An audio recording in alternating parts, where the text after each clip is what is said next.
ॐ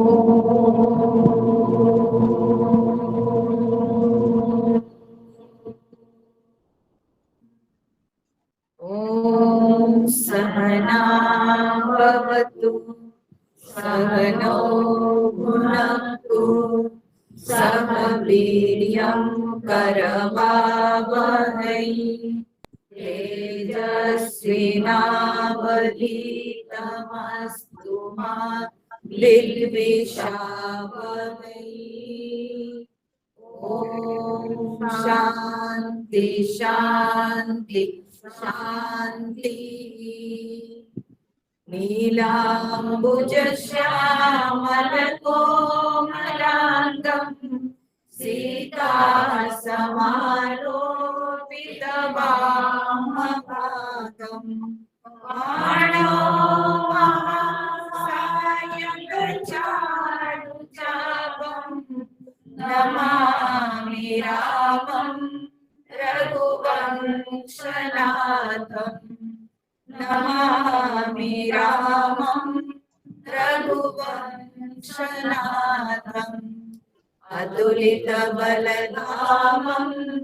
हेमशैलावदेहं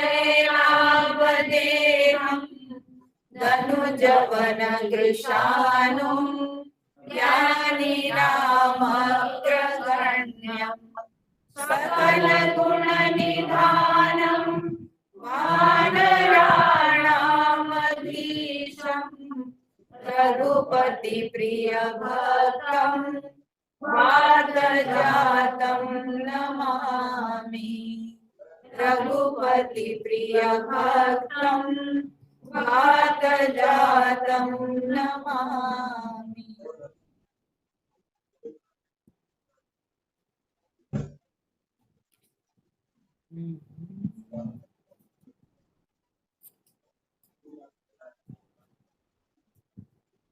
हम लोगों ने देखा कि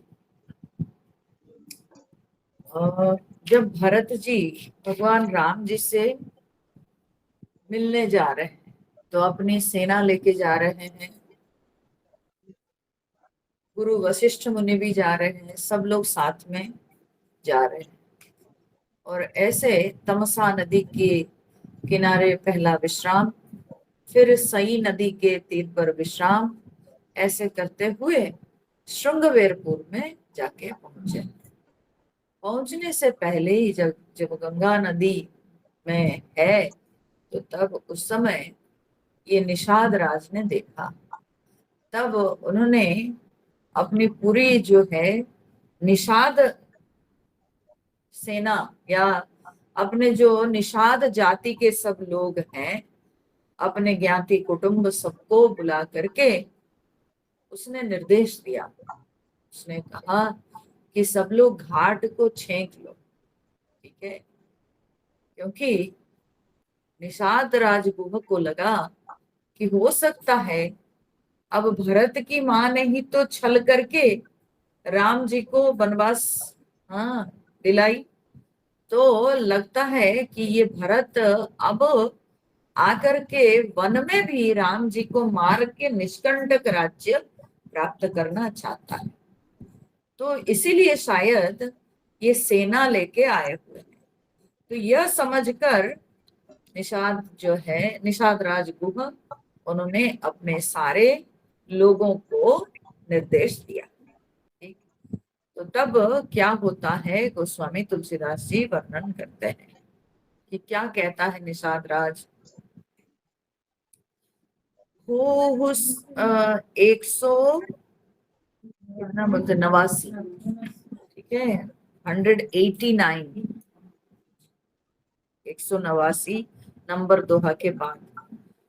हो संजोइल कहु हाटा, ठाटहु सकल मरे के ठाटा, सनमुख लोह भरत सन लेऊ, जियतन सुरसर उतर न देऊ, समर मरनु गुनि सुरसरि तीरा, राम काजु छन भंगु शरीरा, भरत भाई नृप मैं जननी चू, बड़े भाग सिपाही अमीचू, स्वामी काज करी हम रनरारी, जस धवली हम भुवन सचारी, तजौ प्राण रघुनाथ निहोरे, दुहु हाथ मुद मोदक मोरे, साधु समाजन जाकर लेखा, राम भगत महु जासु नरेखा, जाय जियत जग सोमहि भारू, जननी जौवन बिटप उठारू, विगत विषाद निषादपति, सबहि बढ़ाई उछारू, सुमिरि राम मांगे तुरत, तरकस धनुष सनाऊ। तो कह रहा है निषाद राज कि होम संजोइल रो कहू घाटा, बोले सब लोग माने साज सजाकर सब लोग तैयार होकर जो है घाट को छेक लो, है ना, घाटों को रोक लो, और ठाट हूँ सकल मरे के ठाटा, और मरने के साज सजा लो। ठाट मतलब होता है क्या जानते हैं, ये माने साज, हाँ सजना, ठीक है। तो कहते हैं कि ठाट हूँ सकल मरई के ठाटा, अर्थात मरने के साज सजा लो, मैंने मरने को तैयार हो जाओ, ठीक है। क्यों? क्यों भाई, भरत जी कम बड़े वीर नहीं है ना, दशरथ जी के पुत्र हैं और राजा हैं, तो इसलिए वे तो, उनको तो लगा होगा वो राजा बन गए, तो इसीलिए वे कह रहे हैं कि सब मरने को तैयार हो जाओ। सनमुख लोह भरत सन लेऊं, जियत न सुरसरी उतरन देऊं, और मैं लोहा लूंगा भरत से, ठीक है, सामने होकर के मैं लड़ूंगा, हाँ? और जियत न सुरसरी उतरन देऊं, जीते जी मैं उतरने नहीं दूंगा, ठीक है, गंगा में उतरने नहीं दूंगा, ठीक है। तो ये जो है, क्योंकि इनके मन में संदेह है भरत जी के प्रति, निषाद के मन में संदेह है, इसीलिए वे कहते हैं कि मैं तो इनको उतरने नहीं दूंगा, और मरने को सब लोग आप लोग तैयार हो जाओ, और मैं सामने से लड़ूंगा, ठीक है। देखो, जैसे भरत जी को मानता है राजा है, तो इधर गुह भी तो निषादों का राजा है ना, निषादों का मुखिया है, तो राजा को सामने रहना चाहिए, राजा को तो पीछे नहीं रहना चाहिए। तो इसलिए वो सबके मन में हौसला बढ़ाने के लिए, सबके मन में उत्साह लाने के लिए कहता है कि मैं लोहा लूंगा, मैं लड़ाई करूंगा सामने रहकर, और आप लोग मेरे पीछे रहना। फिर समर मरनु पुनि सुरसरी तीरा, राम काजु छन भंगु शरीरा। फिर वो कहता है भाई क्यों ना लड़ूं, हाँ? बोलते हैं कि समर मरण, क्योंकि समर में मरना ये कोई योद्धा के लिए जो है बहुत बड़ी बात हो जाती है। जब कोई योद्धा युद्ध में मारा जाता है तो वो शहीद कहलाता है, वीर गति को प्राप्त होता है। इसीलिए वो बात को याद करके वो कह रहा है कि एक तो समर में मरण, पुनि सुरसरी तीरा, और फिर गंगा जी के तट पर ऐसी मौत, गंगा जी के तट पर मृत्यु को कौन नहीं चाहता, ठीक है। राम काजू छन भंगु शरीरा, और तीसरी बात क्या है न, राम काजू, राम जी के कार्य, ये राम जी के लिए हम भरत जी से लड़ रहे हैं, ठीक है। अपने प्रभु राम को बचाने के लिए, उनकी सुरक्षा के लिए, उनके भक्त होने के नाते उनकी सेवा में हम लड़ रहे हैं। तो इसलिए राम जी का कार्य हुआ ना। तो ये सारी बातें देखिए, एक तो है कि युद्ध में मर जाना, युद्ध करते हुए, लड़ाई करते हुए मर जाना, तो कोई वीर गति को प्राप्त होता है। कोई भी योद्धा वो वीर गति को प्राप्त होता है। और दूसरा यहाँ पर बड़ी जो है ऊंची बात है, वो है कि गंगा जी के तट पर मरना। ठीक है, ये दूसरी जो है महान बात हो गई। तीसरी बात हो गई कि राम जी के सेवक होके मरना। मन में यहाँ पर दूसरा कोई स्वार्थ नहीं, यहाँ पर मन में एक ही उद्देश्य है, वो है अपने प्रभु राम जी की सेवा में, राम जी के कार्य करते हुए मरना। तो ये किसको नहीं चाहिए, कौन नहीं चाहेगा। तो इसलिए उन्होंने कहा। फिर चौथी बात है कि शरीर तो क्षणभंगु शरीरा, ये शरीर तो जो है ये क्षणभंगुर है। ठीक है, ये कौन सा टिकाऊ है, कोई टिकाऊ तो है नहीं शरीर। तो शरीर जब टिकाऊ नहीं है, ये शरीर को कभी भी मरना था, तो इतनी सारी अच्छी बातों को लेके क्यों नहीं मरेंगे, है ना। गंगा जी के तट पर लड़ाई करते हुए भगवान राम जी के लिए क्यों ना मरे, जब मरना ही है। ये शरीर की रक्षा तो हम कभी कर नहीं सकते हैं, ये शरीर कभी ना कभी मरेगा, कभी ना कभी नष्ट होगा, है ना। यही बात भगवत गीता में भगवान श्री कृष्ण भी अर्जुन को कहते हैं कि अर्जुन मरना तो सुनिश्चित है, तो कर्तव्य करके मरो ना। ठीक है, कर्तव्य से भाग के क्यों मरना चाहते हो, कर्तव्य करके तो मरो। जब मरना सुनिश्चित है तो अच्छा कर्म करके क्यों नहीं मरेंगे। ठीक है, अपना दायित्व तो पूरा करके क्यों ना मरेंगे। तो इसीलिए यहाँ पर निषाद राज गुह, देखिए भले वो निषाद घर में पैदा हुआ था, लेकिन उसकी बुद्धि जो है साधारण केवट भील के समान नहीं थी, बल्कि उसकी बुद्धि बहुत उच्च कोटि की बुद्धि थी, तभी तो उसको भगवान का दर्शन हुआ। ठीक है, तो इसीलिए वो कहता है कि शरीर तो क्षणभंगुर है, तो क्या सोचना है। और फिर उसके ऊपर फिर कहता है भरत भाई नृप मैं जननी चू। फिर भरत जो है वो राम जी के भाई है, राम जी के छोटे भाई है, और राजा है, और मैं हुआ नीच कुल में पैदा हुआ। ऐसा भाग्य किसको मिलता है बोलिए, इतना नीच कुल में पैदा होके आज मुझे लड़ने को मिलेगा तो राजा के साथ लड़ना है ना।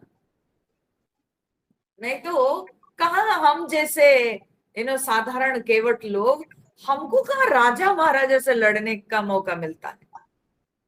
ये छोटे मोटे कोई दूसरे भील किरात के साथ हमको लड़ने का मौका मिलेगा, हमको कहाँ राजा के साथ लड़ने को मिलेगा। तो आज हमारे भाग्य से ये युद्ध मिला है। तो और फिर वो भी साधारण कोई राजा नहीं, वो राम जी के भाई भरत जी। समझ रहे हैं, इतनी सारी बातें वो सोच लिया, बोले कि वो भी राम जी के भाई और या अयोध्यापुरी के नरेश, तो उनके साथ मेरे जैसे नीच व्यक्ति को आज लड़ने का मौका मिला है, इस मौके को कौन छोड़ना चाहेगा बताइए। तो बड़े भाग असी पाई मेचू, बहुत भाग्य से ऐसी मृत्यु मिलती है। ठीक है, क्योंकि राम जी के भाई होने के नाते उम्मीद है कि एक सत्पुरुष तो होंगे, उनके अंदर जो है कुछ सात्विकता अधिक होगी, तो इसलिए सत्पुरुषों के हाथों मरना भी, ये भी बहुत बड़ी बात है। ठीक है, अरे मरना है तो अच्छे लोगों के हाथों मरना चाहिए। ठीक है, एरू गेरू इतने नीच लोगों के हाथों क्यों मरेंगे, मरना भी है तो ऐसे लोगों के हाथों मरना उचित होता है। तो इसलिए उन्होंने कहा कि ऐसी मृत्यु किसको मिलती है। ठीक है, ऐसी मृत्यु किसके भाग्य में होती है, तो आज हमको भाग्य से ऐसी मृत्यु मिली है। यानी वो केवल अपने लिए नहीं बोल रहा है, अपने साथ साथ वो अपने सारे जो है निषादों को वो बोल रहा है कि आप सब लोग भी यही सोचो। ठीक है, आप सब लोग भी यही सोचो कि आप लोगों को भी ये मौका मिला हुआ है कि ऐसे व्यक्ति के, ऐसे महात्मा के हाथों मरने के लिए, क्या पता किसकी मृत्यु भरत जी के हाथों हो जाए, है ना। तो आप सब लोग भी यही बात सोचो। और राम जी के भाई है और गंगा जी के तट है, तो इस सारी बातों को आप लोग भी सोचो कि इससे बड़ा भाग्य और आप लोगों का क्या हो सकता है। ये सब बातें बोल के बोला कि स्वामी काज करी हूं रन रारी, जस धवली हूं भुवन दस चारी। बोलते हैं मैं स्वामी के लिए लड़ाई करूंगा। ठीक है, मैं जबरदस्त लड़ाई करूंगा मेरे स्वामी के लिए, मेरे भगवान के लिए, मेरे मालिक के लिए मैं लड़ाई करूंगा। और आप लोग देखिएगा 14 लोकों में मैं अपने यश को धवल यह हूं, अर्थात मैं पूरा अपने यश को उज्जवल कर दूंगा। ठीक है, मतलब क्या है, सुयश। ठीक है, अपने यश का प्रकाश चारों ओर, धवल मतलब होता है सफेद। ठीक है, तो यानी मेरे सुयश अर्थात मेरे यश का प्रकाश चारों ओर फैला दूंगा। और तजऊ प्राण रघुनाथ निहोरे, दुहु हाथ मुद मोद कमोरे।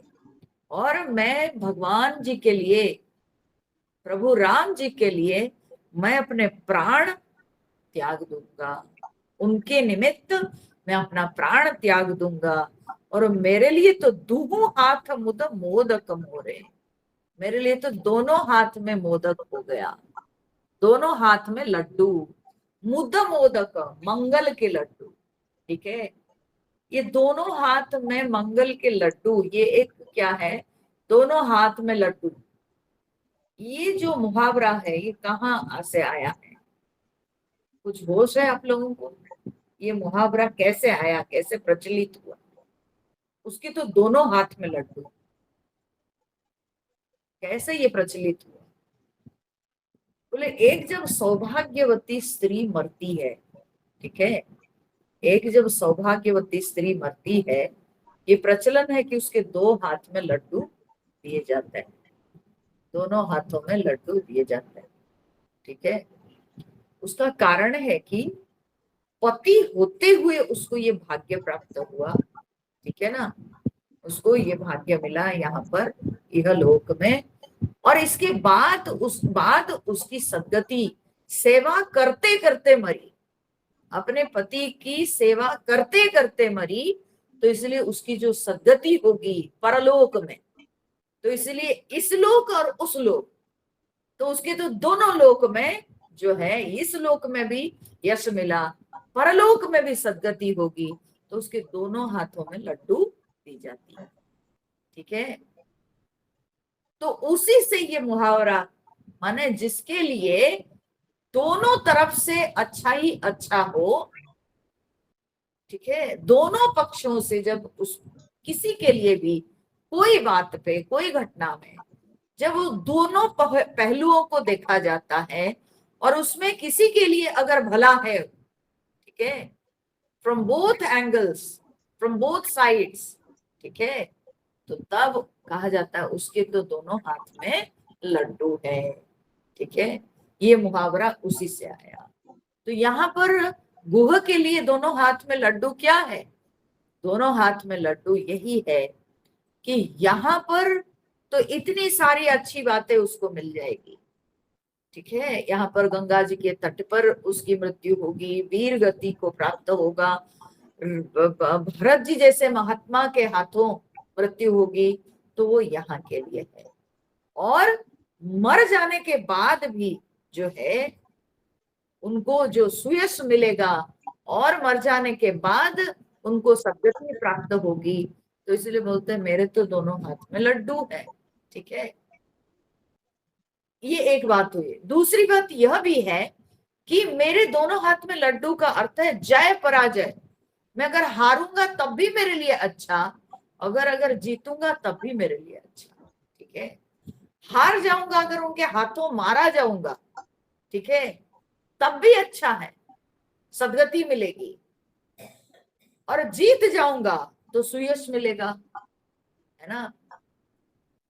राम जी के कार्य करते हुए, और अगर मैं भरत जी जैसे राम जी के भाई इतने बड़े वीर के ऊपर अगर मैं विजय प्राप्ति कर लूंगा तो मुझे सुयश मिलेगा इस संसार में, तो जीत में भी मेरे लिए भलाई है, और राम जी प्रसन्न हो जाएंगे मेरे ऊपर, यही वो सोच रहा है ना, ठीक है। और अगर पराजय भी होगी तब भी मेरे लिए भला, ठीक है। तो मेरे लिए जय पराजय उभय में मेरी भलाई है, तो इसलिए मेरे तो दोनों हाथ में लड्डू है, समझे। तो यह कहते हुए उन्होंने कहा कि साधु समाज न जाकर लेखा, राम भगत महु जा सुन रेखा। तो बोलते हैं साधु के समाज में जिसकी गिनती भी नहीं है, ठीक है, और राम भगत महु जासन रेखा, राम जी के भक्तों में तो जिसका स्थान ही नहीं है अपने विषय में, उन्होंने कहा, ठीक है। ये संसार में साधु समाज में जिसकी बिल्कुल गिनती नहीं है, राम जी के भक्तों में जिसका कोई स्थान नहीं है, ठीक है।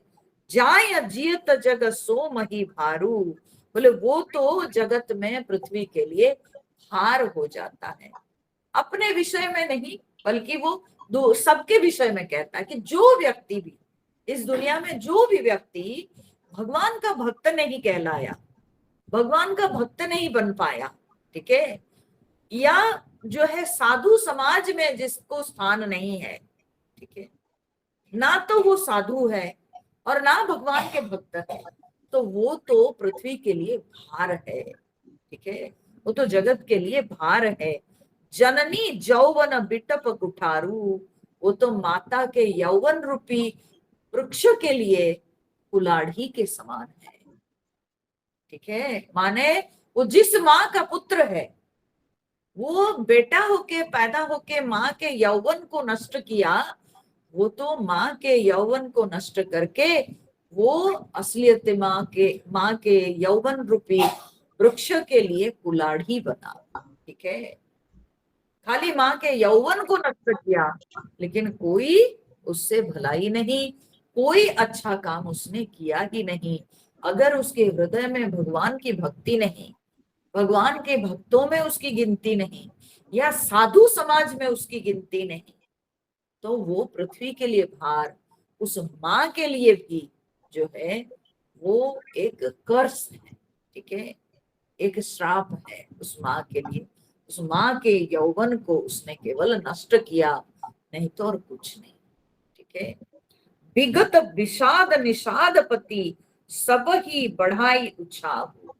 माने ये इस तरह की बातें जो वो बोल रहा था निषाद राज, वो अपनी सेना को सुना के बोल रहा था कि आप लोग भी हृदय में भगवान की भक्ति को धारण कर लो, ठीक है, भगवान की भक्ति को आप धारण कर लो, ये आपके लिए भला होगा, ठीक है।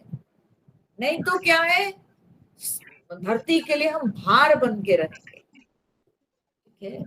तो भगवान के भक्त बन जाना इससे अच्छा है, भगवान का सेवक बन जाना अच्छा है। तो आप लोग अपने मन में भगवान की भक्ति को लाओ, भगवान के सेवक बन जाओ। ऐसे ऐसी बातें कह के विगत विषाद, निषाद राज के मन के विषाद दूर हो गया, और जो है सब ही बढ़ाई उत्साह, और सबके मन में उत्साह को उन्होंने जो है बढ़ाया, ठीक है, सबके मन में मनोबल को बढ़ाया। क्योंकि राजा का धर्म होता है कोई भी युद्ध के पहले वो अपनी सेनाओं के मनोबल को बढ़ाए, क्योंकि भरत जी की सेना तो बहुत विशाल सेना होगी ना, निषाद राज के पास कितनी बड़ी सेना होगी, वो तो कि वहीं पर एक छोटा सा, माने एक गांव कहिए या बहुत छोटा सा क्षेत्र का वो जो है एक वो प्रमुख था, ठीक है।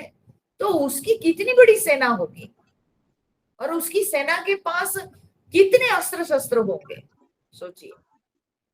तो इसलिए वो मुखिया होने के नाते ये उसका धर्म था कि लड़ने से पहले अपने जो है जाति के लोगों का मनोबल को बढ़ाए, उत्साह वर्धन करे।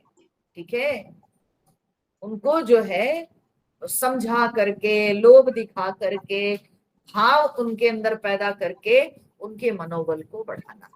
ठीक है, किसी भी प्रकार से अपनी सेना का मनोबल कम नहीं होना चाहिए। इसलिए उसने सबको इस तरह से बातें समझाकर सबके उत्साह को बढ़ाया। सुमिर राम मागे तुरत तरकस धनुष सनाहु।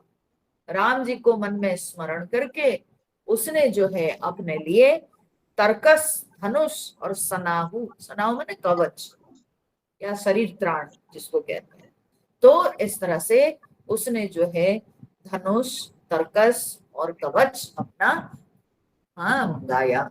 ठीक है, तो बेगहु भाईहु सजहु संजोहु सुनी रजाई कदर आई न को।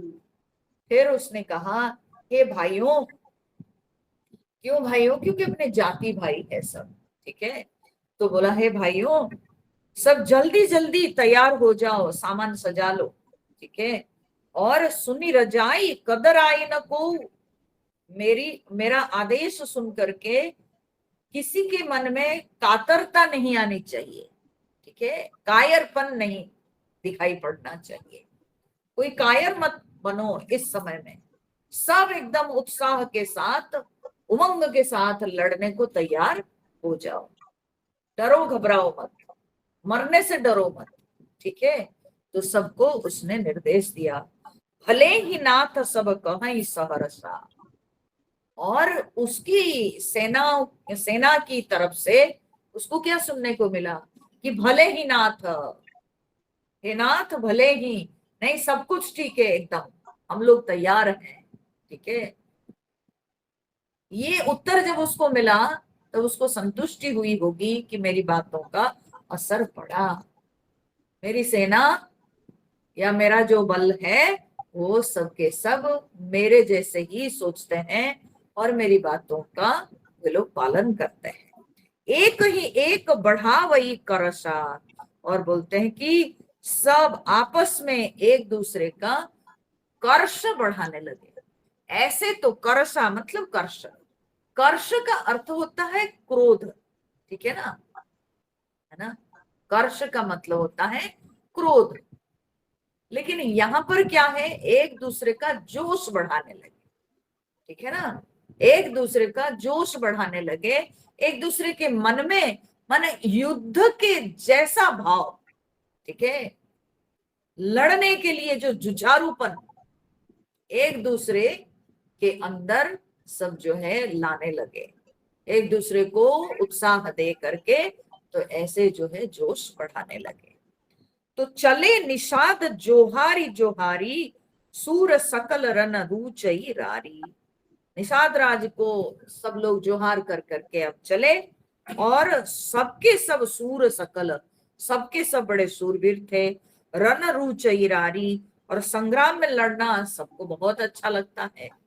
मतलब कोई उनके ऐसे नहीं थे कि कोई दुर्बल व्यक्ति या किसी के मन में इच्छा उत्साह नहीं था, ऐसे नहीं, बल्कि सबके मन में रुचि थी। सुमिर राम पद पंकज पनही, और सबके सब राम जी के चरण कमल की जूतियों को याद किए। ठीक है, अब ध्यान दो, कहते हैं राम जी के चरण कमल की जूती, सुमिर राम पद पंकज पनही। ठीक है, राम जी के जूतियों को याद किए। तो राम जी की जूतियों को क्यों याद किए? कहते हैं कि क्योंकि ये लोग सब निम्न वर्ण के थे, केवट है, भील है, सबर है, केवट है, ये सब निम्न वर्ण के हैं। तो ये लोग अपने आप को उस लायक समझते नहीं कि हम राम जी के चरणों को याद कर सकते हैं। लेकिन एक बात यहां पर समझ लीजिए, हाँ, कि ये जो है ना, कोई गोस्वामी तुलसीदास जी यहाँ पर छोटे बड़े भाव नहीं पैदा कर रहे हैं, बल्कि ये सूचित करना चाहते हैं कि वे स्वयं अपने आप को, ठीक है, वे खुद अपने आप से ही इस बात को मानते हैं कि राम जी तो बहुत, हाँ, ऊंची चीज हो गए, लेकिन हम लोग अपने तो बहुत नीचे हैं, तो इसलिए हम राम जी के चरणों के जूती को ही याद कर सकते हैं। ठीक है, उनके चरण कमल का स्पर्श करना, हमारे मन में जाके स्पर्श करे, यह भी हम नहीं कर सकते, हम केवल उनकी जूतियों को याद कर सकते हैं। ठीक है, तो ये जो है ना, ये स्वयं स्वीकार उन्होंने किया है।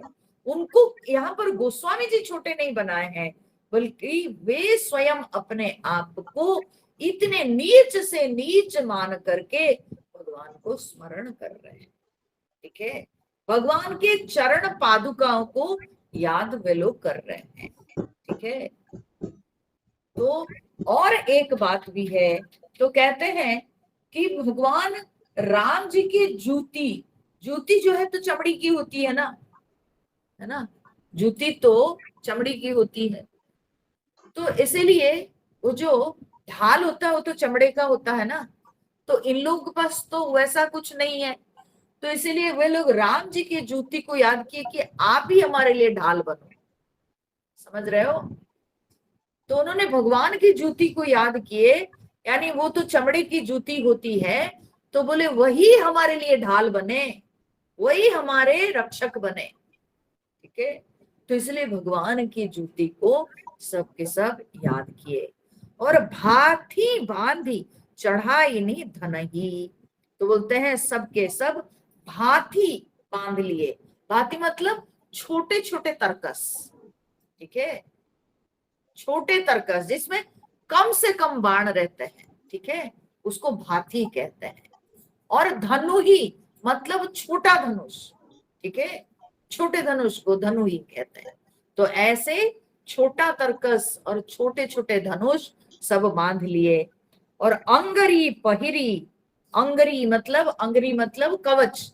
ठीक है, तो सब के सब कवच पहन लिए। कुंडी सिर धरही, ये कुंडी मतलब क्या होता है ना, लोहे का टोप।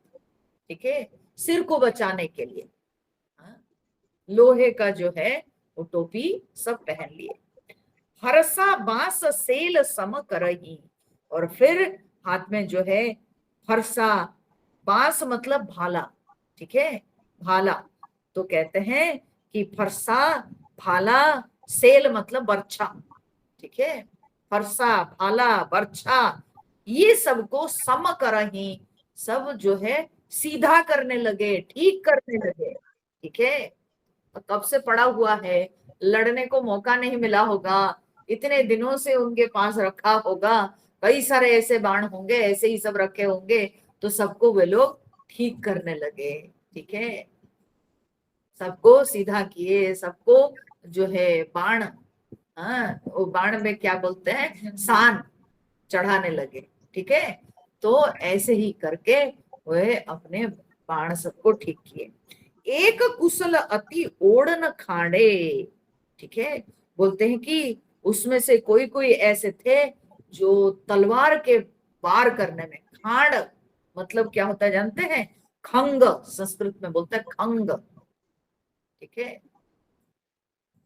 तो तलवार, खंग तलवार को भी कहते हैं, खड़ग, खंग, ये जो है तलवार। तो बोलते हैं एक जो है जो कि तलवार के वार करने में बहुत कुशल था। तो कूद ही गगन मन हूं छित छाड़े, तो कोई कोई ऐसे जो कि तलवार चलाने में बड़े कुशली थे, तो वे तो मानो कि जैसे आकाश में उड़ने लगे।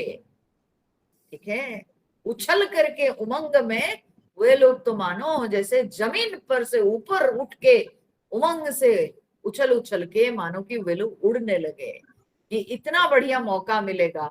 और इतनी बड़ी बड़ी बातें जो निषाद राज गुह सुना दिए हैं, वीर गति को प्राप्त हो जाओगे, भरत जी के हाथों मारे जाओगे, गंगा नदी के तट पे मरोगे, ये सारी बातों से सबके मन में इतना उमंग भर गया, सब उछलने लगे। निज निज साज समाज बनाई, गुह राउत ही जो हारे जाई।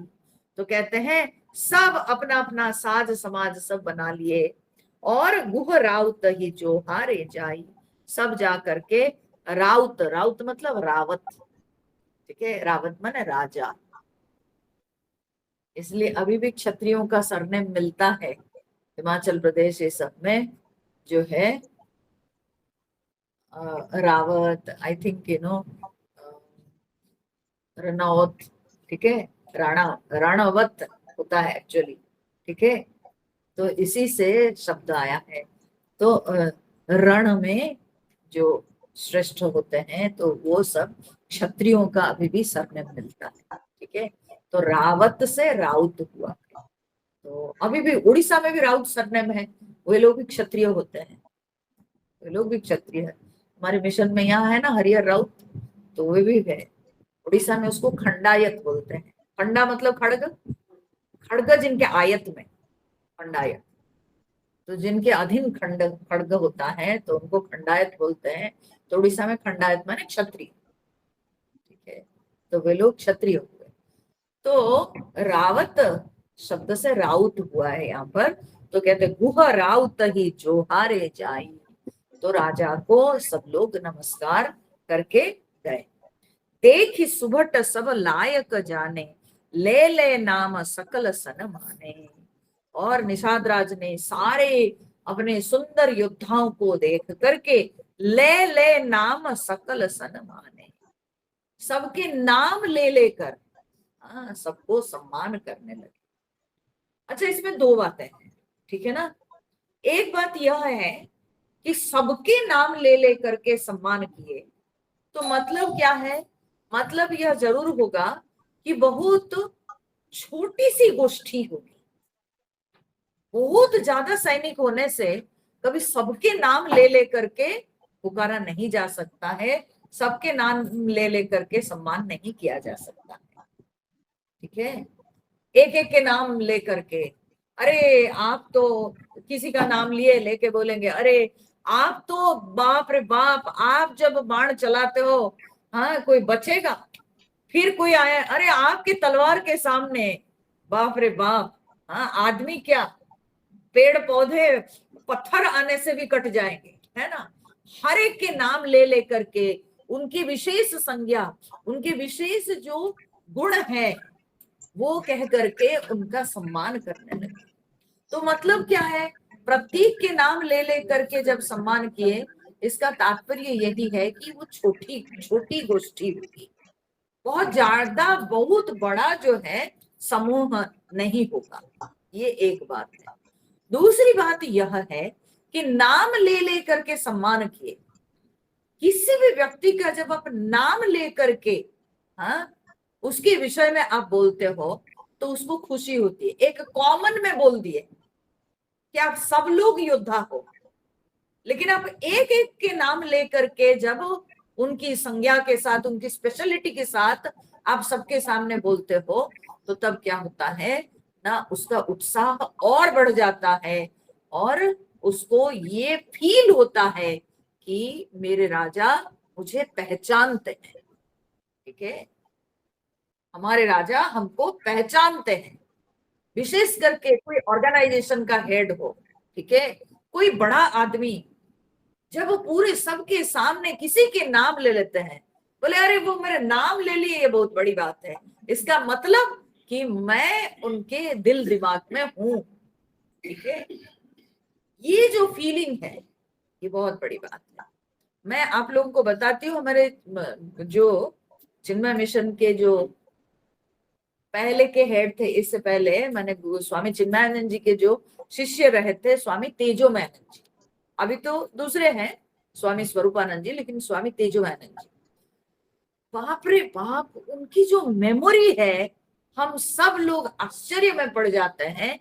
किसी भी सेंटर में जाते थे, किसी भी सेंटर, कोई भी सेंटर में जाते थे, उस सेंटर के जो जो लोग जो कि पुराने जो आते रहते हैं रेगुलरली, अब उनको जी नाम से पहुंचते ही एकदम, अब सोचिए 250 सेंटर ऑल ओवर वर्ल्ड में, हर सेंटर में आप वो सोच के देखो कि अगर 50-100 आदमी का हो तो 250 सेंटर में कितने लोग होंगे, और सबके नाम गुरुजी जानते हैं। अभी भी मान लीजिए मैं जाती हूँ बॉम्बे और गुरुजी से मिलूंगी, जो बोकारो सेंटर के जो उनके समय के लोग हैं उन सबका उनको नाम याद है, पहुंचते ही बोलेंगे वो कैसा है, नाम लेकर के, वो कैसा है, वो कैसा है, वो कैसा है। आश्चर्य लगता है कि कैसे उनको इतने नाम याद रहते हैं और सबको नाम से बोलते हैं। एक बार मुझे गुरुजी खुद बोले थे, ठीक है, मैं कोई व्यक्ति को उनके सरनेम से जो है उनके सामने मैं एड्रेस की, ठीक है, मैंने कहा कि स्वामी जी वो मिस्टर मुखोपाध्याय जी ने ऐसा कहा। स्वामी जी मेरे को आंख ऐसे टेढ़ा करके देखने लगे। मैंने कहा मैं तो कुछ गलत नहीं बोलूं। मैं बोली कि स्वामी जी वो मिस्टर मुखोपाध्याय जी ने ही कहा है। बोले हाँ तुमने क्या कहा उनका नाम? मैंने कहा मिस्टर मुखोपाध्याय। बोले मिस्टर मुखोपाध्याय बोल के कोई नहीं, उनके पिता माता उनको एक नाम दिए हैं, उनको एक नाम दिए हैं, क्या नाम है उनका, ठीक है। तब उस दिन मेरे को रियलाइज हुआ, बोले कि उनका नाम जब दिया गया, उनके पिता माता ने उनके लिए कितने सोच समझ करके उनको नाम दिए हैं। जो नाम रखा गया है वो नाम से पुकारो, वो नाम से बुलाओ, ठीक है। ये सरनेम नहीं, नाम के साथ सरनेम हो तो चलेगा, और नहीं तो नाम से पुकारो, ठीक है। और कोई भी व्यक्ति को उनके नाम से जब पुकारते हैं उनको अच्छा लगता है, इसलिए नाम से बोलना सीखो, ठीक है। मैं तब रियलाइज की कि कितना इंपॉर्टेंट होता है कि कोई भी व्यक्ति को उनके नाम से बुलाना। तो इसलिए यहाँ पर भी आप देखिए कि निषाद राजगुह ने सबके नाम ले ले करके सबका सम्मान करने लगे। भाई लावहु धोख जनी आजु काज बड़ मोही। फिर उन्होंने कहा है भाइयों, हाँ धोखा न लाना, मेरा आज बहुत बड़ा काम है, मतलब आज घबरा के भागना मत युद्ध से, आज हमारा बहुत बड़ा काम है, भारी काम है। सुनी सरोस बोले सुभट वीर अधीर न होही। और फिर ये सुनकर के सारे योद्धा जो बड़े जोश के साथ सब बोले वीर अधीर न होही, हे वीर आप अधीर मत हो, मतलब हम सब राजी है, हम सब जो है तैयार हैं, तो इसीलिए जो है आप चिंता मत कीजिए। तो यह कह के फिर कहते हैं सब प्रजा लोग बड़े प्रसन्न होकर के बड़े उत्साह के साथ बोले राम प्रताप नाथ बल तोरे करही कटकु बिनु भट बिनु भोरे। बोले कि हे नाथ, राम जी के प्रताप से और आपके बल से बल तोरे करही कटकु बिनु भट बिनु भोरे। बोले कि हम जो है आज पूरी सेना को, माने भरत की सेना को बिनु घोरे बिनु भट, बिना वीर के और बिना घोड़े के कर देंगे, मतलब सबको मार डालेंगे, ठीक है, सबको साफ कर देंगे। तो उनके पास ना एक घोड़ा बचेगा और ना एक जो है वीर बचेगा, कोई भी नहीं रहेगा। जीवत पाव न पाछे धरही रुंड मुंडमय मेदिनी करही। बोले कि कोई भी यहाँ पर जो है जीवित पांव नहीं रखेंगे, ठीक है, कोई भी और जीवित नहीं रहेंगे। रुंड मुंडमय मेदिनी करही, और पूरी धरती को हम रुंड मुंडमय कर देंगे, ठीक है। और धरती का यहाँ पर नाम क्या दिए है ना, मेदिनी, ठीक है। मेदिनी का अर्थ क्या होता है, कि मेदिनी शब्द कैसे पड़ा है, तो बोलते हैं सृष्टि के आदि में, ठीक है, जब सृष्टि नहीं बनी थी तो मधुकैटभ ये दो राक्षस थे, ठीक है। तो मधुकैटभ राक्षस बड़ी एकदम विशाल काय शरीर है, विशाल वपु।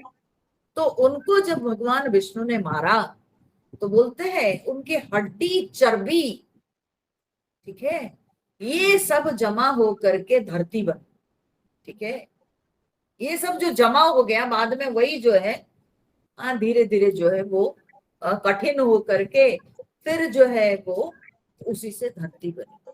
तो इसीलिए धरती का नाम पड़ा मेदिनी, मेद से, मेद, मेद मतलब चर्बी। ठीक है, मधु कैटभ के हड्डी चर्बी मांस ये सब जो गिरा पड़ा था, तो इसीलिए उसके मेद से बना तो मेदिनी नाम पड़ा। ठीक है, मेदिनीपुर तो है ही, भगवान जाने वहीं पर पड़ा होगा मधु कैटभ, है ना, वहीं पर मरे होंगे तो मेदिनीपुर है कलकत्ता में, है ना। तो यहाँ पर कहते हैं कि मेदिनी का मतलब यही होता है। तो कहते हैं आज रुंड मुंडमय मेदिनी करही, आज धरती को, जैसे एक जमाने में भगवान विष्णु ने इस धरती को बनाए थे मधु कैटभ के मांस चर्बी हड्डी से, वैसे आज हम लोग भी चिंता मत कीजिए, भरत की सेना को मारकर धरती को रुंड मुंडमय कर देंगे। रुंड का मतलब क्या होता है? धड़। रुंड का मतलब होता है धड़ और मुंड। ठीक है, सिर और धड़, चारों तरफ खाली सिर धड़ दिखेंगे। ठीक है, अलग हो करके, तो धरती को रुंड मुंडमय कर देंगे। दीख निषाद नाथ भल टोलू, कहेउ बजाऊ जुझाऊ ढोलू। अब निषाद राज ने जब पूरा अपने वीरों का बढ़िया एकदम टोलू, टोल उन्होंने देखा, टोली देखा माने दल को देखा, तब उन्होंने कहा बजाओ, अब लड़ाई के जो ढोल है वो बजाओ। ठीक है, लड़ाई का ढोल बजाओ माने घोषणा, लड़ाई की घोषणा करो। इतना कहत छींक भई भाए, इतना कहते ही उनको बाई और छींक हुई। ठीक है, उनको बाई और छींक हुई। तो कहे उस सगुनिया न खेत सुहाए, और शकुन विचार वालों ने क्या कहा? उन्होंने कहा कि अरे खेत सुंदर है, माने जीत होगी, कहने का अर्थ है खेत सुंदर है, सुखेत है, मतलब कि जीत होगी। ऐसे कहते ही बाई और छींक हुई, तो से जो जानते हैं, जो जानकार लोग, उन्होंने कहा खेत सुंदर है, यानी जीत होगी, विजय प्राप्ति होगी, ये विजय का निशान है। तो बूढ़ एक कह सगुन विचार, इस समय एक वृद्ध व्यक्ति, एक बूढ़ा व्यक्ति उनके दल में होंगे, उन्होंने सगुन विचारी, उन्होंने सगुन के ऊपर बड़े विचार करने वाले थे। ठीक है, तो विचार किए करके उन्होंने कहा भरत ही मिलिए न हो ही रारी, बोलते भरत से मिल लीजिए, लड़ाई नहीं होगी, भरत से मिल लीजिए। उन्होंने कहा कि लड़ाई नहीं होगी, ये जो शगुन है, ये शगुन सूचित नहीं करता है कि लड़ाई होगी। ठीक है, ये लक्षण, ये जो संकेत, बोले ये संकेत से पता चलता है कि लड़ाई नहीं होगी, आप भरत से मिल लीजिए, संधि कर लीजिए, भरत के साथ आप मिल लीजिए। राम ही भरत मनावत बन जाही, और भरत जो है राम जी को मनाने के लिए जा रहे हैं, वे कहीं लड़ने के लिए नहीं आ रहे हैं। कहीं वो बूढ़े व्यक्ति को पता चल गया होगा, तब उन्होंने कहा कि ये जो तुम्हारे मन में ये गलत धारणा कि ये राम जी को मारने आए हैं, वन में सेना लेकर के आ रहे हैं भरत, वन में राम जी को मार डालेंगे, तो बोले नहीं, वो तो राम जी को मनाने के लिए आ रहे हैं। तो राम ही भरत मनावन जाही, सगुन कहे अस विग्रह नाही। तो शकुन ऐसा कह रहा है, ये संकेत ऐसा कह रहा है कि बिल्कुल विरोध नहीं है। ठीक है, ना भरत को राम जी से विरोध है, ना आपको भी भरत जी के साथ विरोध है। ये सगुन ऐसा संकेत कर रहा है कि विरोध कहीं नहीं है, यहाँ पर कहीं विरोध नहीं है, तो इसलिए मिल लीजिए। तो ये कौन कहा ना? एक वृद्ध व्यक्ति ने कहा। इसका मतलब अब तक जो निषाद राज बात कर रहे थे, ये सब उनके कुछ युवक वीरों का सपोर्ट उनको मिल रहा था, युवा वीरों का सपोर्ट मिल रहा था। लेकिन अब जब लड़ाई के लिए प्रस्तुत हो गए हैं, तो ये शकुन जो हुआ, ये जो उनको एक शुभ लक्षण मिला, ये लक्षण के ऊपर विचार करके वृद्ध व्यक्ति ने उनको समझाया। कभी कभी है वृद्ध व्यक्ति जो है वो हमको बहुत बड़ी बड़ी विपत्ति से बचा लेते हैं और वे हमको सही दिशा निर्देश करते हैं। ठीक है, हर समय वृद्ध व्यक्तियों के बात को आउटडेटेड कह करके त्यागना नहीं चाहिए।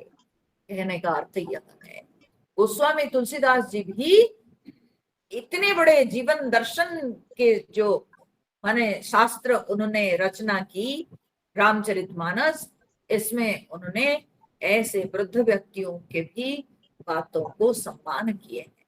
ठीक है, कि वृद्ध व्यक्तियों के बातों में बहुत सारे जो है बातें छुपी रहती है कि जिसमें सामने वालों की भलाई होती है। तो इसीलिए यहाँ पर ये वृद्ध व्यक्ति ने सलाह दी कि कहीं विरोध नहीं है, कहीं लड़ाई के संकेत नहीं है, बल्कि भरत के साथ आप मिल लीजिए। ठीक है, सुनी गुह कही नीक कह बूढ़ा। हाँ, ये बात को सुनकर निषाद राज कह रहा है, बोलते कि हाँ ये वृद्ध व्यक्ति तो सही बोल रहे हैं। सहसा करी पछिताई विमूढ़ा, बोले जो मूर्ख लोग विमूढ़ व्यक्ति होते हैं वे जो है हठात कुछ कर बैठते हैं और करके अचानक कुछ करके बाद में पश्चाताप करते हैं। हाँ, ये तो मूर्खता है। बिना सोचे समझे आप कुछ चीज अचानक कर लो और बाद में पश्चाताप करो, उसमें क्या फायदा है ना।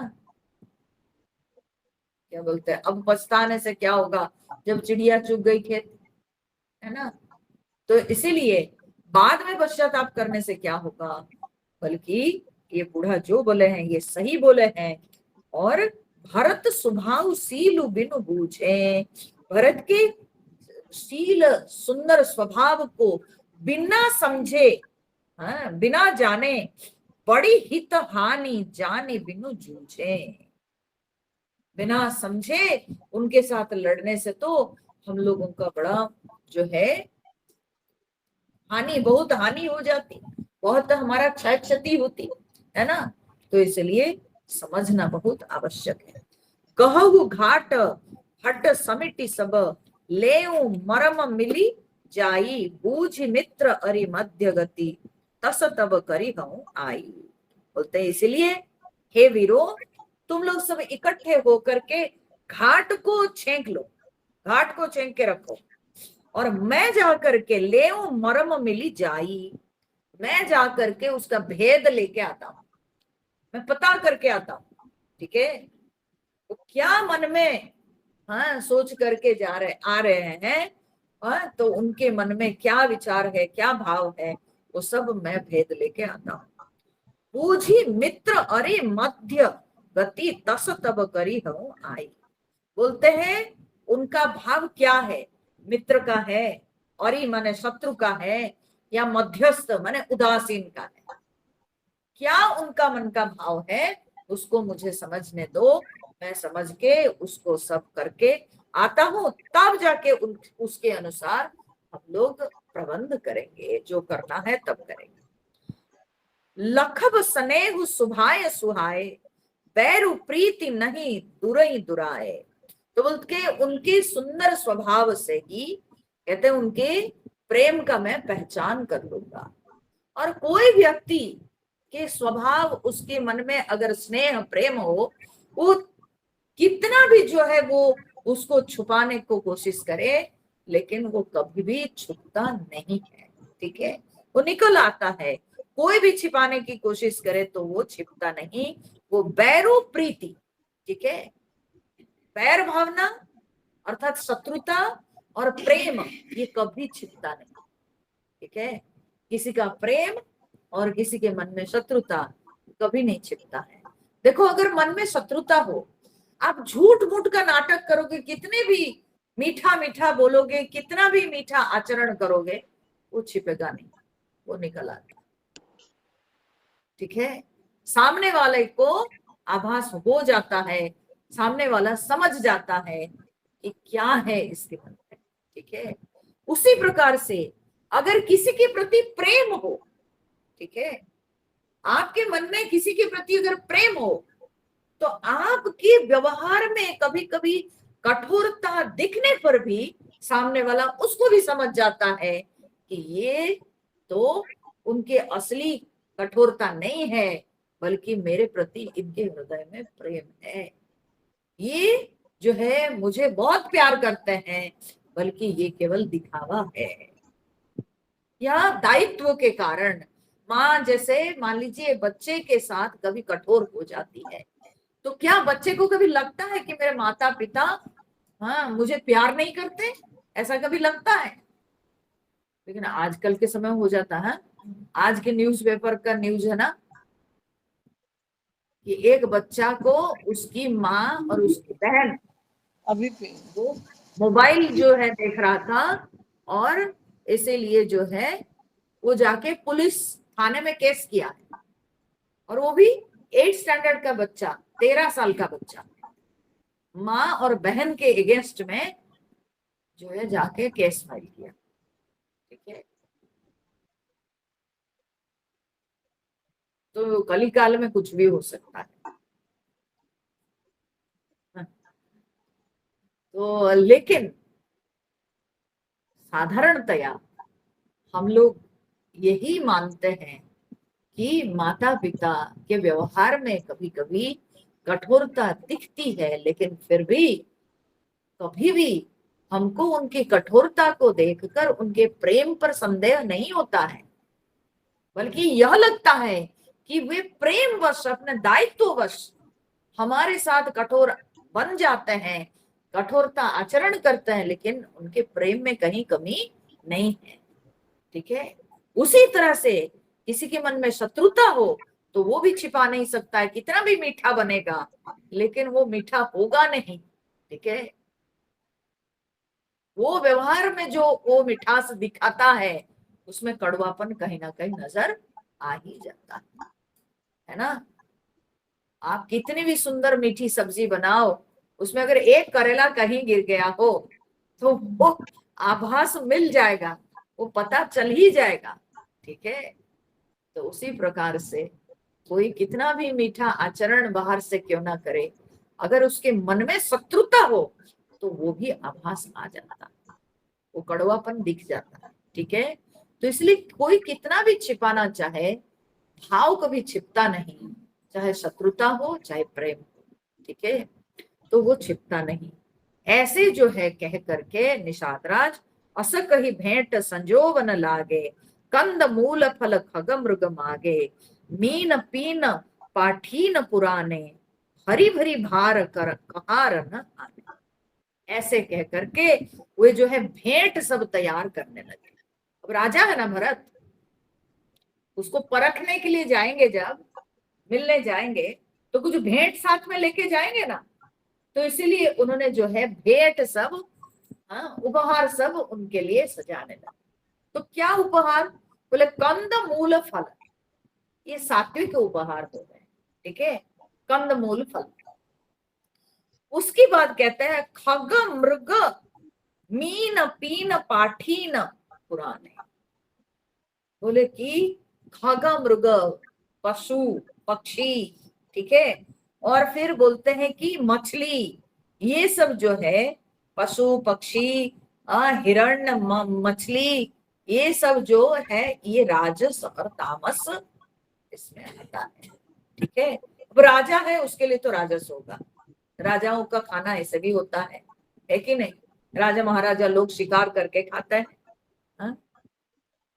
और पशु के हिंसा की दृष्टि से अगर देखें तो ये तामस आहार हो गया। ठीक है, तो बोलते हैं मीन पीन पाठी न पुराने, वारे वाह, हाँ? बोलते हैं पुरानी, एकदम पुरानी और मोटी, पीन माने मोटी, पुरानी एकदम मोटी, ऐसे पाठीन मछली, पाठीन मतलब पहिना मछली। ठीक है, पहिना मछली जो है बस उसको सब, कौन सा मछली है ये मेरे को तो पता ही नहीं। अरे पहिना नाम के मछली, पहिना, पाठीन मतलब पहिना नामक मछली, ठीक है।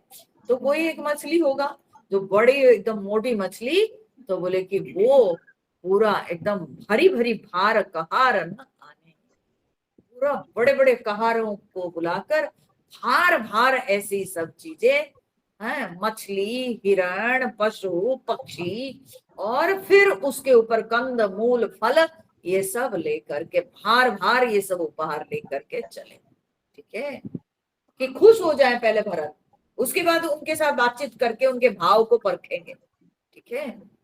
तो मिलन साजु सजी मिलन सिधाए, मंगल मूल सगुन शुभ पाए। और फिर बोले कि सारे भेंट का सामान सजाकर मिलने के लिए गए, मंगल मूल सगुन शुभ पाए। जब वे चले तो तब उनको मंगलदायक और सब शुभ संकेत मिलने लगे, ठीक है। वो शुभ संकेत से पता चलने लगा कि अच्छा होने वाला है, बुरा तो नहीं होगा, सब अच्छा ही होगा।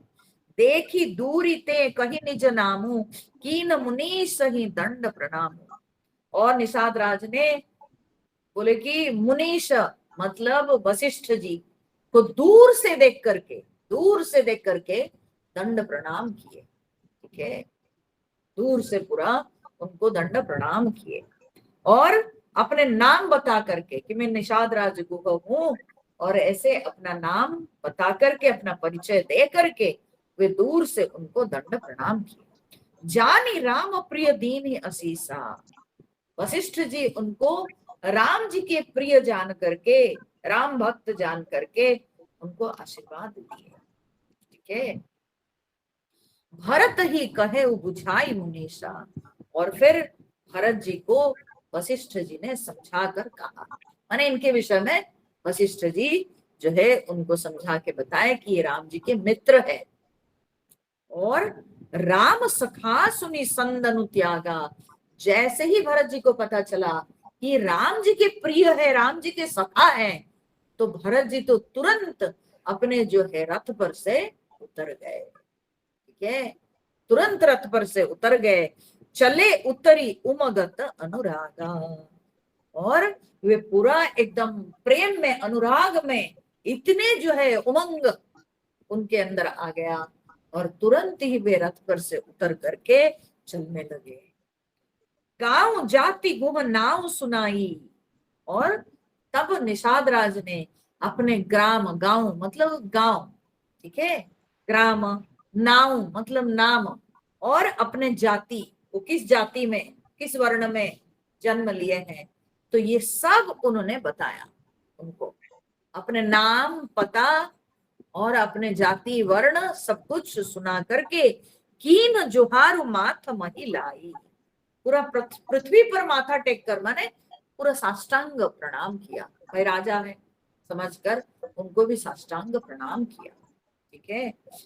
तो करत दंडवत देखते ही भरत लीन उरलाई, भरत जी उनको दंडवत प्रणाम करते देखते हुए, हाँ, तो सीधा उनको उठा करके तो हृदय से लगा लिए, भरत लीन उरलाई, उनको आलिंगन कर लिए, उनको हृदय से लगा लिया। मनहु लखन सन भेंट भई, प्रेम न हृदय समाई, मानो कि जैसे उनको लक्ष्मण जी मिल गए, ठीक है, लक्ष्मण जी मिल गए, क्यों कहे यहाँ पर, क्योंकि भरत जी की दृष्टि में अभी लक्ष्मण जी श्रेष्ठ है। क्यों, उन्होंने कहा था ना, लक्ष्मण जी तो अपने जो है भला कर दिए, सब छोड़ करके वे चले गए राम जी की सेवा में, मैं मामा घर गया था इसलिए मैं ये सेवा से चूक गया, मेरा भाग्य जो है खराब है कि मैं यहीं पड़ा रह गया। तो लक्ष्मण ने तो अपने सर्वस्व त्याग करके, अपना परिवार छोड़ के, राज्य छोड़ के, राज्य सुख छोड़ के, सब कुछ छोड़ करके वे भरत राम जी के सेवक बन गए। तो इसलिए लक्ष्मण जी, भरत जी की दृष्टि में लक्ष्मण जी जो है वो श्रेष्ठ सेवक हैं राम जी के, ठीक है, लक्ष्मण जी उनकी दृष्टि में सबसे उत्तम व्यक्ति हैं। तो इसीलिए जब भरत जी को पता चलता है कि गुह राम जी के प्रिय है, राम जी के सखा हैं। और वे गुह को, जब गुह दंडवत प्रणाम किए तो गुह को उठा करके ऐसे हृदय से लगा लिए जैसे कि उनको लक्ष्मण मिल गए, जैसे कि उनको लक्ष्मण मिल गए। प्रेम उन हृदय समाई, उनके हृदय में प्रेम समाता नहीं, ऐसे उन्होंने जो है गुह को प्रेम करने लगे। भेंटत भरतु ताहि अति प्रीति, लोग सिहाई प्रेम गए रीति। और भरत जी गुह को जो है अत्यंत प्रेम से जो गले लगा रहे हैं, तो लोग सब के सब देख करके वहां पर सिहा रहे हैं, ईर्ष्या कर रहे हैं। ठीक है, देख करके इतने प्रेम। देखिए, राजा किसी को है अपने हृदय से लगा ले, है ना, तो ये तो बहुत बड़ी बात हो जाती है। तो दूसरे लोगों के लिए तो बड़ी आश्चर्य की बात हो जाती है, और ईर्ष्या की बात तो होगी ही, ना बोले चाहे, लेकिन मन ही मन तो होगा ही। और वो भी जो कि निषाद राज, सोचिए अपने आप को सबसे निम्न से निम्न मान रहे हैं, निम्न वर्ण के, इसलिए तो उन्होंने अपना परिचय दिया, नाम गांव जाति सब परिचय दे करके दूर से दंडवत प्रणाम कर रहे हैं। ठीक है, कि हमारी वो स्थिति नहीं है कि हम आपको छू सकते हैं, हमारी वो स्थिति नहीं है कि हम आपके पास आ सकते हैं। वो अपने आप को इतना जो है नीच समझ रहे हैं। ठीक है, और ऐसे व्यक्ति को जब भगवान भरत जी हृदय से लगा लेते हैं, तो ये भी अपने आप में एक अनूठा उदाहरण है। ठीक है, एक अनूठा उदाहरण है कि एक व्यक्ति जो स्वयं अपने आप को नीच मानता है, या समाज की विधि व्यवस्था के अनुसार अगर समाज भी उसको नीच मानता हो, लेकिन तब भी जो है व्यक्ति अपने नीचता में ऊपर उठ सकता है। कैसे? ना भगवान की भक्ति से। ठीक है, भगवान की भक्ति करके वो जो है उससे ऊपर उठ सकता है। भगवान की भक्ति करके व्यक्ति जो है अपने आप को ऊंचा कर सकता है। ठीक है, तो ईश्वर की भक्ति ऐसी चीज है, ईश्वर की भक्ति में वो शक्ति है कि हमारे अंदर कितना भी दोष क्यों ना हो, वो चाहे जन्मगत दोष हो, वो चाहे कर्मगत दोष हो, वो चाहे हमारी सोच के कारण, हमारे संकल्प के कारण, हमारी भावनागत दोष क्यों ना हो, लेकिन हर दोष से हम मुक्त हो सकते हैं। हर दोष से हम पूरी तरह से अपने आप को फ्री कर सकते हैं अगर हम भगवान की भक्ति की सहायता लेते हैं। भगवान की भक्ति में वो शक्ति है। ठीक है, तो अस्पृश्य व्यक्ति भी स्पृश्य हो जाता है। जो व्यक्ति को समाज कहता है कि ये अस्पृश्य है, या समाज कहता है कि ये जो है निम्न वर्ण का है, उसको भी भरत जी हृदय से लगा लिए, अस्पृश्यता को भूल गए, क्योंकि वे तो राम के भक्त हैं, वे राम के प्रिय हैं, वे राम के सेवक हैं। तो जिस व्यक्ति के हृदय में राम भक्ति आ गई, तो फिर उसकी जो है नीचता कहाँ रही। ठीक है, कहाँ वो नीच रहा। रामायण में, मैंने रामायण से बढ़कर और अधिक दृष्टांत आपको, ये जो नीचता से ऊपर उठना, ये रामायण से बढ़कर आपको और कोई शास्त्र में नहीं मिलेगा। रामायण में आप देखिए कि वानरों को भगवान ने जो है स्वीकार किया, वानरों को भगवान जो है सम्मान किए, वानरों को भगवान प्रेम किए। ठीक है, तो वानर एक पशु जाति। ठीक है, भील में आप देखो सबरी माता। ठीक है, यहाँ निषाद राज गुह। तो इसलिए रामायण से बढ़कर दृष्टांत आपको कहीं पर भी नहीं मिलेगा। लेकिन एक बात यहाँ पर शिक्षणीय है, एक बात याद रखना चाहिए कि और कोई भी चीज से व्यक्ति अपने आप को नहीं ऊंचा उठा सकता है जब भगवान की भक्ति को छोड़कर।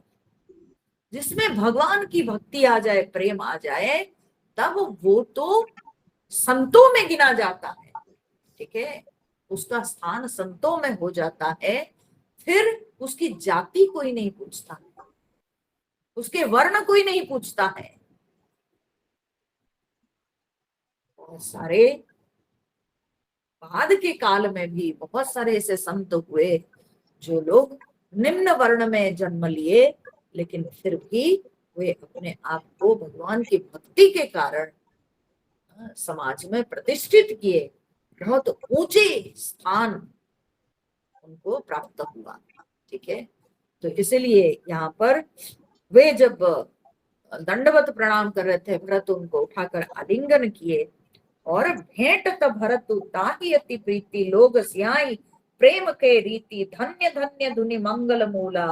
और मंगल की मूल धन्य धन्य, हाँ, शब्द धन्य धन्य ध्वनि सुनाई पड़ने लगा। सुर सराही ते ही बरसही फूला। सारे देवता लोग उनके ऊपर पुष्प वृष्टि करने लगे कि धन्य हो निषाद राज। ठीक है, आप अपने प्रीति के कारण, अपनी भक्ति के कारण आपको ये स्थान मिला। ठीक है, तो लोक वेद सब भांति ही नीचा जासु छाह छुई ले यह सींचा। और ये देवता लोग कह रहे हैं, ठीक है, पुष्प वृष्टि करते हुए देवता लोग कहते हैं, लोक वेद सब भांति ही नीचा।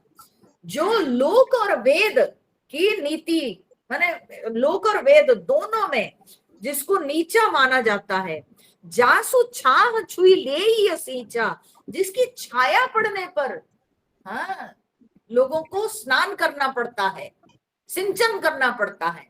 कभी कभी क्या है, स्नान नहीं करते तो गंगा जी के जल छिड़क लेते हैं, है ना, तो सिंचन करना पड़ता है या स्नान करना पड़ता है। ठीक है, जिसकी छाया पड़ने पर, ये केवट है तो ये निम्न वर्ण के हैं, तो इनको ये क्षत्रिय लोग कहाँ छुएंगे बाबा। तो बोले जिनकी छाया पड़ने पर सिंचन करना पड़ता है, स्नान करना पड़ता है, ते ही भरी अंक राम लघु भ्राता। राम जी के छोटे भाई उस अस्पृश्य व्यक्ति, जो समाज में जिसको अस्पृश्य कहा जाता है, उस अस्पृश्य या निम्न वर्ण के व्यक्ति को अंक भरी, अंक भरी मतलब क्या है, पूरे अपने बाहु और हृदय से उन्होंने जो है भर लिए, पूरी तरह से जो है उनको चिपका के पूरी तरह से पकड़ लिए। मिलत पुलक परिपूरित गाता। और शरीर में, शरीर जो है पुलकावली से परिपूर्ण हो गया। दोनों के दोनों भाव विभोर हो गए, क्योंकि दोनों भक्त हैं, भरत जी भी भक्त हैं और वह भी भक्त है। तो दोनों के दोनों पुलकावली से पूरा परिपूर्ण होकर के मिल रहे हैं।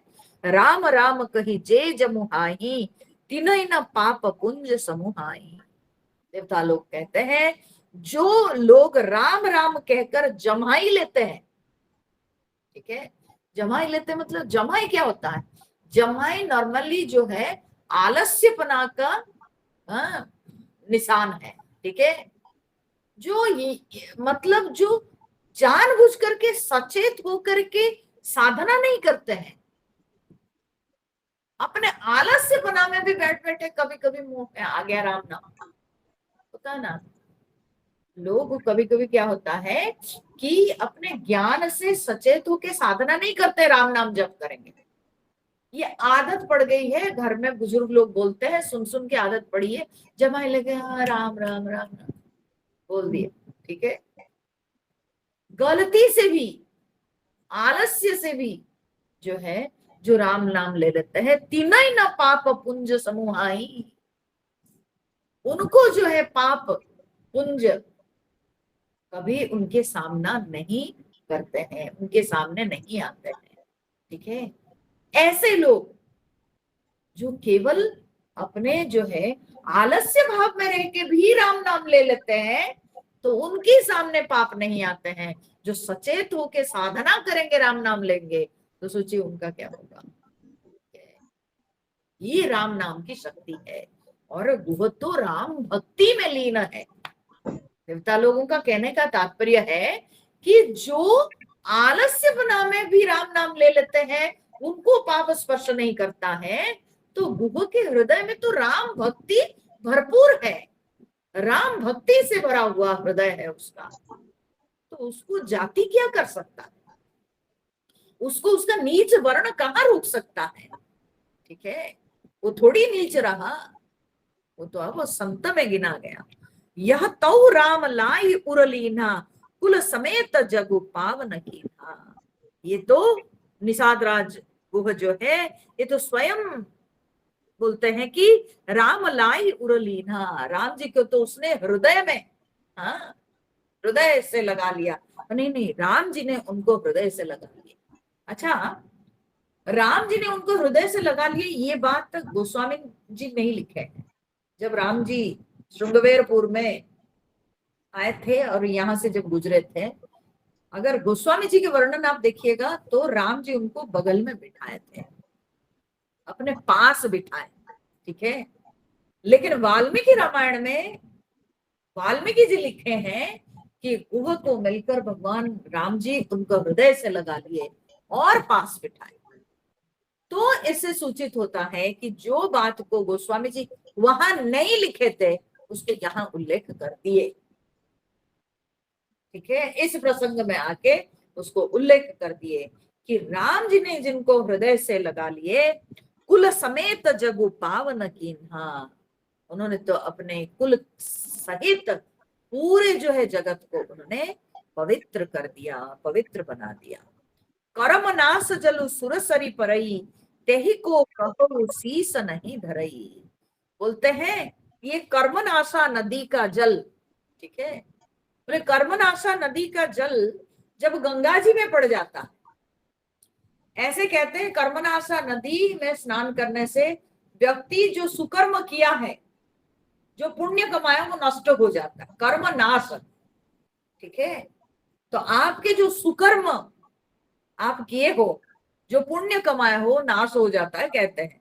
जैसे कर्मनाशा नदी में स्नान करना अच्छा नहीं माना जाता। हाँ, दोनों कर्मनाश नहीं, लेकिन यहाँ कहा जाता है सुकर्म, पुण्य का नाश होता है। ठीक है, पार बिल्कुल नहीं तो, हाँ, इसीलिए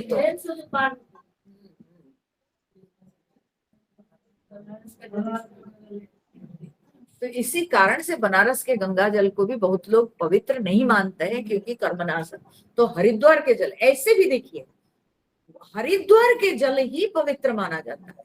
उसके कारण है कुछ, गंगा जी तो पवित्र है, लेकिन वो हरिद्वार के जल को इसलिए कि अमृत का बिंदु पड़ा था वहां, इसीलिए। ये जहां कहीं से गंगा जल को उठाने से नहीं होता है जी। ठीक है, जहां कहीं से उठाने से नहीं होगा। ठीक है, उसकी जो नियम है वो नियम को पालन करना है। वो नियम है कि वो क्योंकि कुंभ होता है वहीं पर और अमृत का बूंद गिरा था, तो इसलिए हरिद्वार के जल को जो है सबसे पवित्र माना जाता है और वहीं के जल को जो है रखना चाहिए, वही जल हमेशा पवित्र रहता।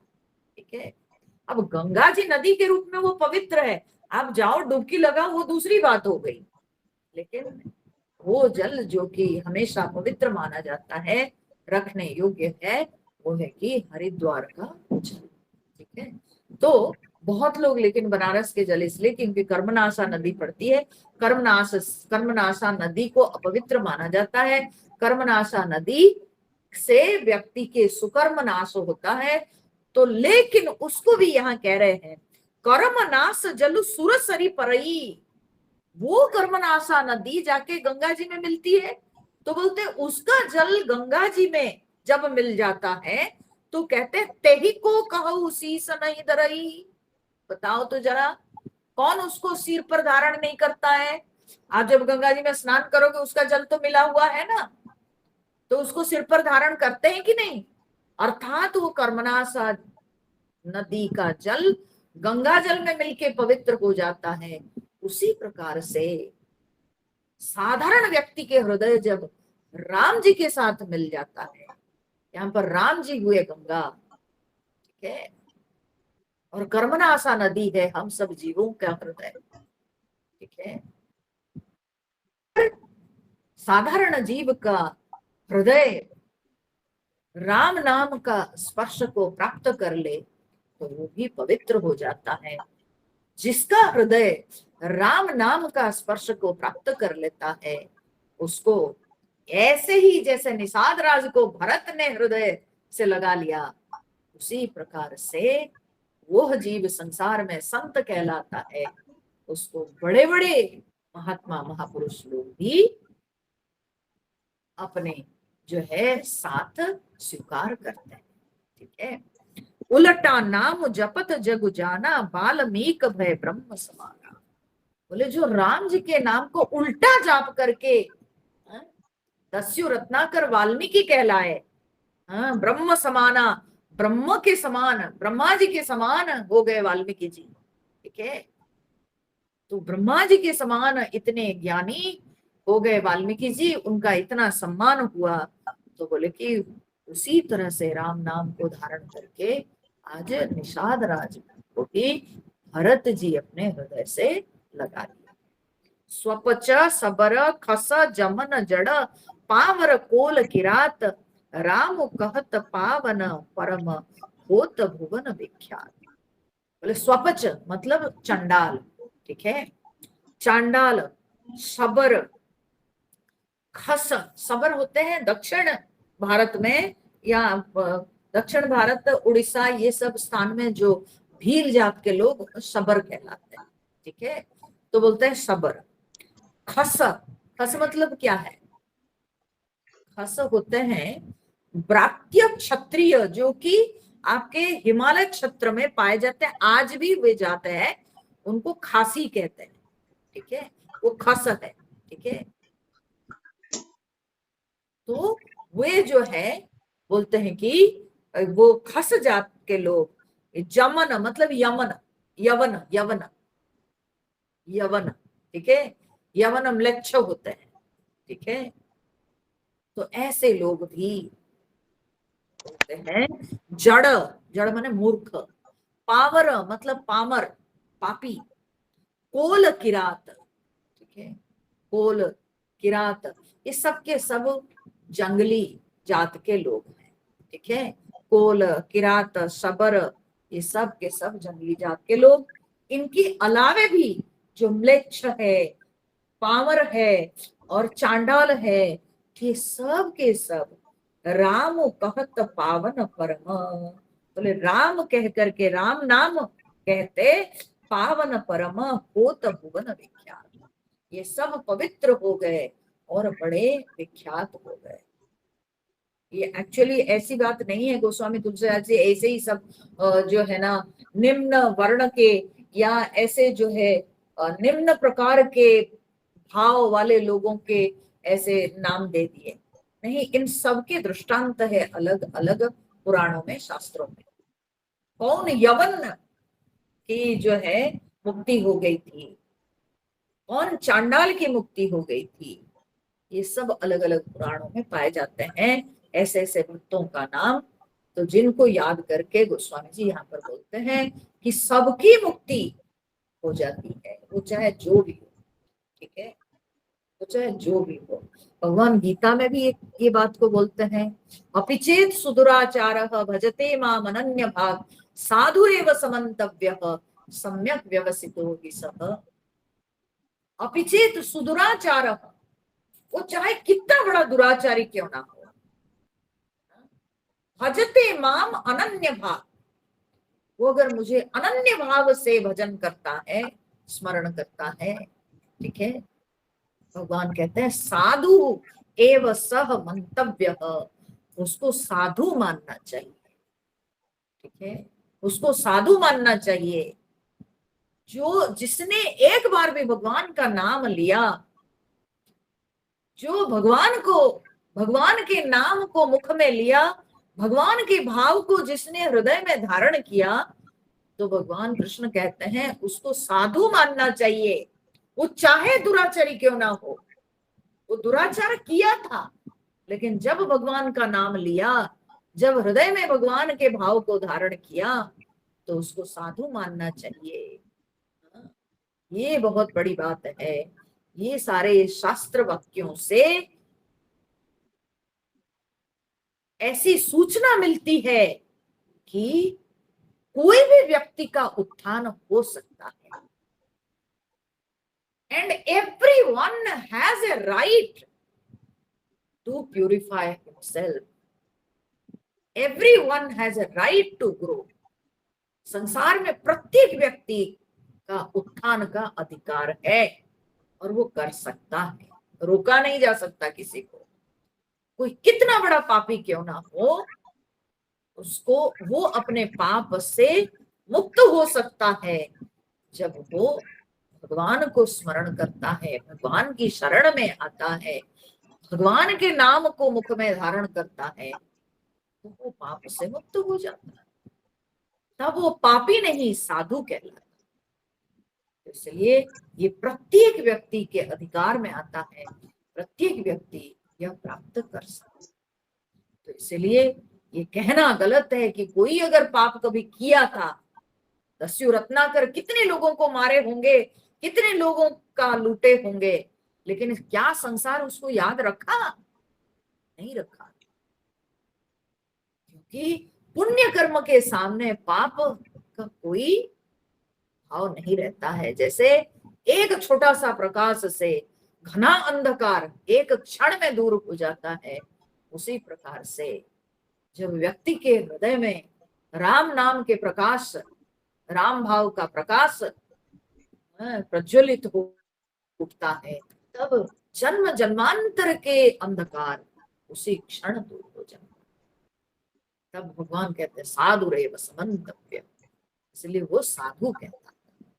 तो वही बात यहाँ देवता लोग बातें कर रहे हैं कि ये सब जो है पावर चांडाल जब विख्यात हो गए तो निषाद राजगुरु तो राम जी की सेवा किया है, राम नाम लिया है, राम जी के भाव को हृदय में धारण किया है, तो क्यों नहीं होगा वो, है ना। ऐसे जो है राम भरत जी और गुह, निषाद राज गुह का मिलन हुआ। ठीक है, अब आगे क्या होता है उसको हम लोग देखेंगे। कल सुन सकते हैं क्या? कल सत्संग हो सकता है? क्योंकि ये तो अभी तो त्योहार का समय आया, हरदम चलेगा ऐसा। और मेरे पास तो और समय नहीं रहा, मैं तो गीता भी ले रही हूँ। तो इसलिए पहले क्या होता था, मेरे को टाइम रहता था, ले लेती थी, अब तो नहीं होगा। तो ये एक एक दिन चलने से तो बहुत लेट हो जाएगा, छूट जाएगा। और त्योहार ही त्योहार आते जाएंगे, है ना। तो कल सत्संग चलेगा बुधवार को, ठीक है। फिर हम लोग कल मिलेंगे, याद रखना सब लोग। श्री राम जय राम जय जय राम, श्री राम जय राम जय जय राम, श्री राम जय राम जय जय राम, श्री राम जय राम जय जय राम, श्री राम जय राम जय जय राम, श्री राम जय राम जय जय राम, श्री राम जय राम जय जय राम, श्री राम जय राम जय जय राम, जय सीताराम जय हनुमान, बोलिए सियावर रामचंद्र भगवान की जय, पवन सुत हनुमान की जय, उमापति महादेव की जय, बोलो भाई सब संतन की जय। ओम पूर्णमद पूर्णमिदं पूर्णात् पूर्णमुदच्यते पूर्णस्य पूर्णमादाय पूर्णमेवावशिष्यते। ओम शांति शांति शांति। हरि ओम श्री गुरुभ्यो नमः। हरि ओम। हरि ओम हरि ओम हरि ओम।